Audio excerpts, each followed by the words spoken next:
It's Adria Firestone, speaker, author, coach, and I ask you, what story are you telling about yourself? To others and to yourself, This is a video that makes me uncomfortable because I'm revealing more about my personal struggles and battles, but I think the only reason that a soul would choose to go through all of those battles and experiences that I have is, well, love, money, and horse manure no good unless you share it or unless you spread it around. So I hope that someone listening to me today will say, darn, I realized that about myself. And guess who's in charge of my narrative? I am. And I can change it. So here is something I realized about myself. And at first, I was so dismayed with myself, annoyed, dismayed, and thinking, well, I thought you'd learned more than that. Fact is, no. Because when we have chosen, and yes, I believe that we choose the situations, the interaction with people and situations that happens in our lives, even when we don't make a choice, we're choosing. So we're always choosing. So if we choose and a situation comes up that makes you extremely uncomfortable, just makes you so uncomfortable,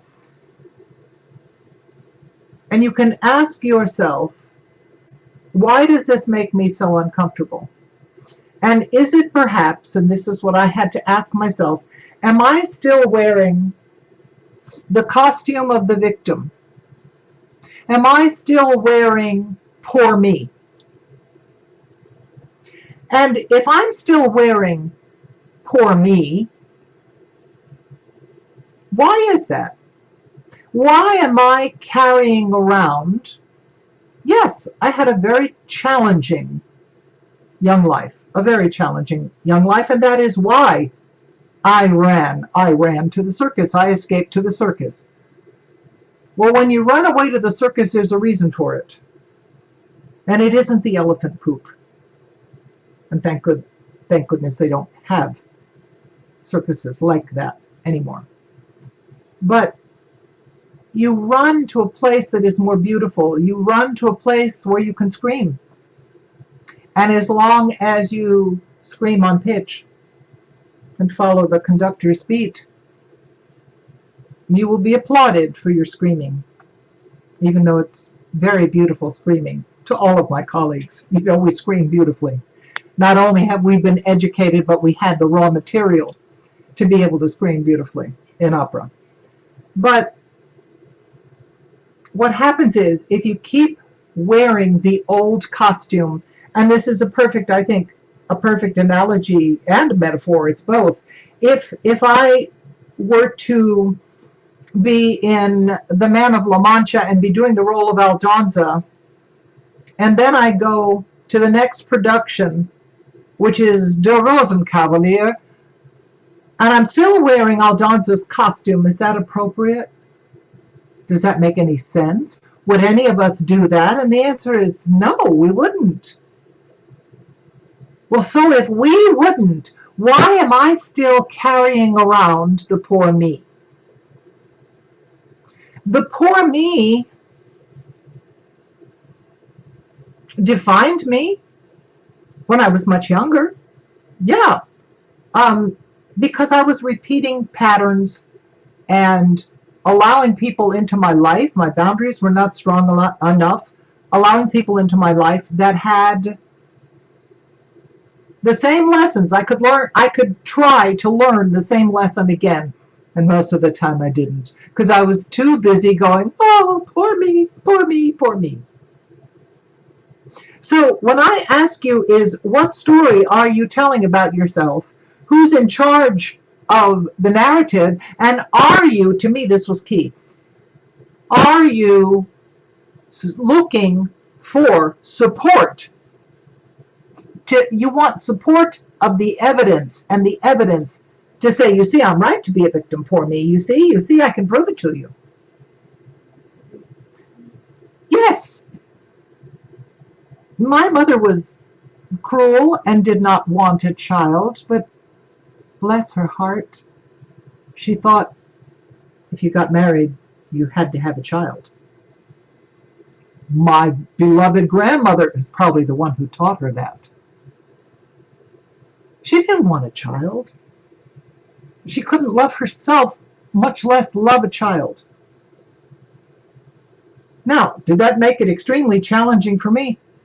Yes, it was challenging. It was extremely challenging because for a long time, I didn't love me either. And that's hard in this world when you don't have self-respect, self-esteem, self-love above all. So, do I keep searching for evidence to support that story? You know something? That story is long gone. That story is long gone. So I am at choice right now. And my choice is to say, I choose not to carry that story with me anymore. It was a tremendous formative part of my life. It was something against which I fought. It gave me a trampoline to bang into and jump higher. The same thing when I look at my father. I think of the dreams that this man must have had. Brilliant mind. Oh, what a brilliant mind. And what a physically strong man. He could work 2 physical jobs back to back. He was working at National Airlines, and then he would get in his car and rush to the Seaboard Coastline Railroad. Both were physical, hard physical labor. And he was able to do that because he had a wife who I'm not going to go to work. I'm married. You're supposed to support me. So what do? I take that narrative and I make sure that I'm not in that position, so I end up supporting my mates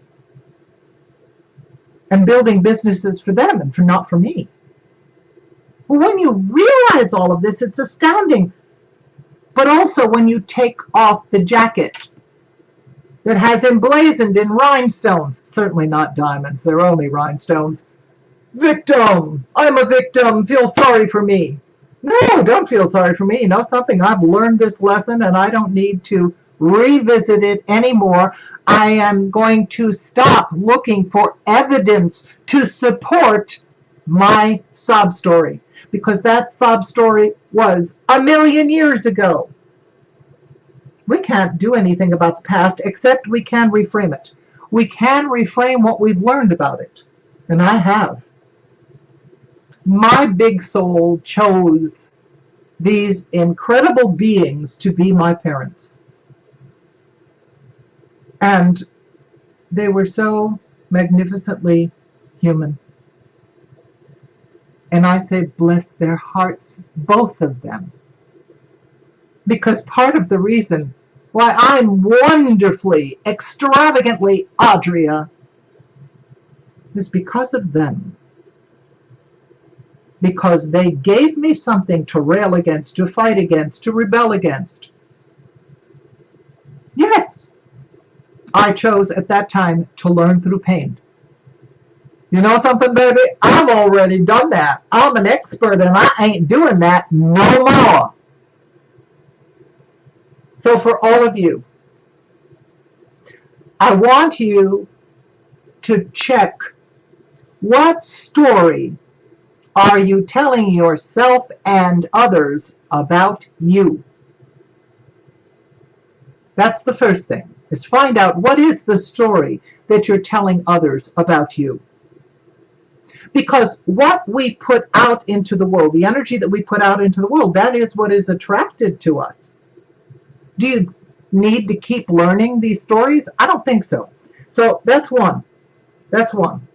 What narrative, what story are you telling about yourself to yourself and others? 2, who is in charge of that story? Oh, and feel the answer in your bones. Feel the answer. You are the one who's in charge of the narrative. I am in charge of my narrative.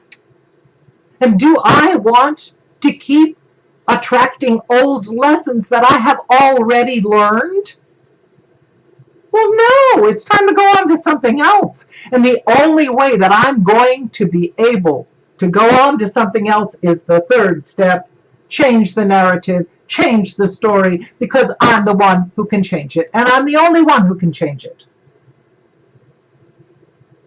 So just like any of us who, let's say, have worn a costume, a particular costume, okay? You're wearing, like I say, an Aldonza costume, and then you go to De Rosenkavalier and you want to wear the same costume and it doesn't fit because you're already in another place in your life. You're already in another production, and you know you are the producer. You are the director. You are the script writer. What story do you want to put out in the world? Choose something that lights you up. Choose something that fills you with joy.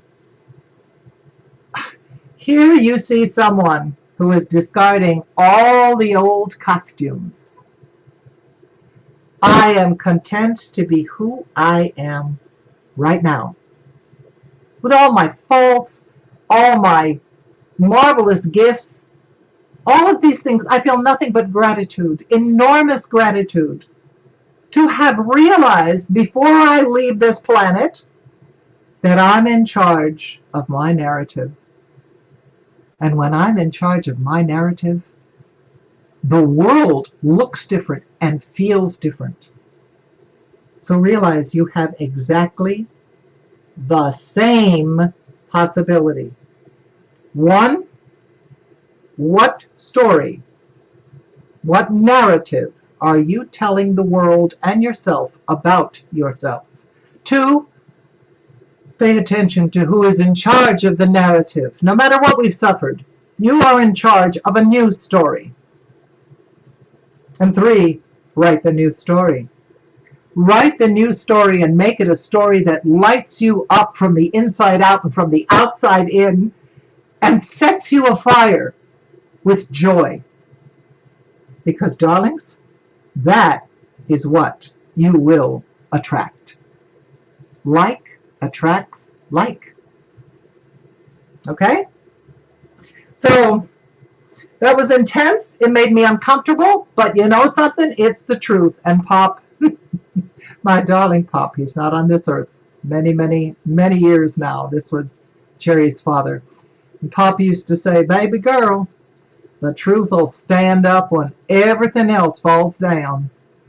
He was from North Carolina, and he knew what he was talking about.